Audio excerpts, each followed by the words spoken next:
छोट्या पक्षाला त्याच्या अडचणीतून बाहेर काढताना बिचारा एका दोरामुळं किंवा पतंगच्या दोऱ्यामुळं हे पक्षी अडकून पडलेला आहे आणि हा पक्षी मी आता सुखरूप काढत आहे. बिचारा पक्षी. म्हणून पतंग उडवताना त्याचा दोरा हा साधा पद्धतीचा असावा.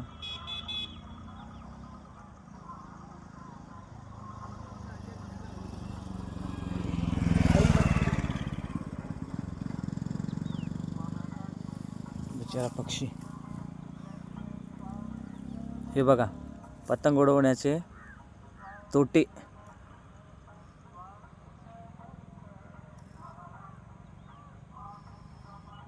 कृपया पतंग उडवताना ही काळजी पतंग प्रेमींनी घ्यावी व पक्ष्यांची यांना इजा न होता उडवण्याचा छंद जोपासावा. धन्यवाद.